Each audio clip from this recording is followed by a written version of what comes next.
All right, the Hatch Act, Hans, is the left incorrect or correct about Secretary of State Pompeo's appearance from Jerusalem?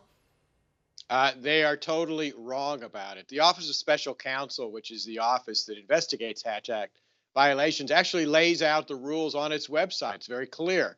And what it restricts is you can't use your government position, you can't use government resources, and you can't do fundraising.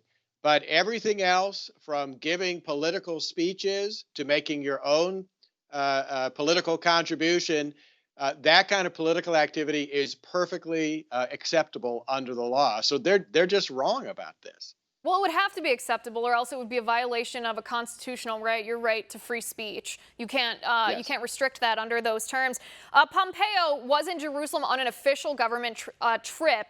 That's the detail that the liberals are focusing on. He wasn't called Secretary Pompeo, though. He was called the Honorable Mike Pompeo, and he Right. referred to having a, quote, big job, but then he made a joke and said it was as a father and as a husband. He did not refer to his secretary title or his job in any way. What about that detail, the fact that he was in Jerusalem on official business? Does that change in regards to how the Hatch Act is applied?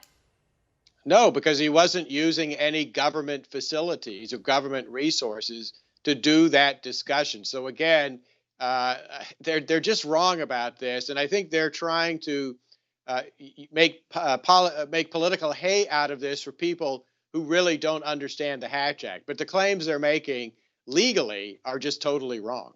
Okay, and then the second part of this, and I'm glad we're breaking this down because conspiracy theories, which this is essentially what it is, it's a conspiracy theory, people latch onto very easily if it's in line with their Right. political views, and I want people to know the truth.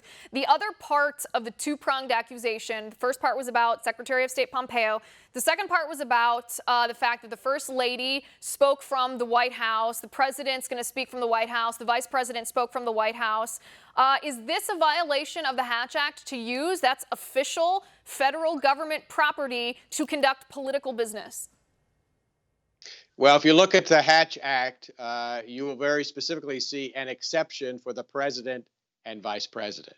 And that's because, from a constitutional standpoint, Congress cannot limit the activity of the president and the vice president. So, once again, that is not a violation of the Hatch Act. And in regards to the First Lady, I believe the Office of the Special Counsel said that there are certain areas of the White House where federal employees are not prohibited from engaging in political activity, Right. the West Lawn and the Rose Garden being two such places. And I believe that's where the First Lady gave her speech. No, that's exactly right. Plus, she's not an employee of the federal government.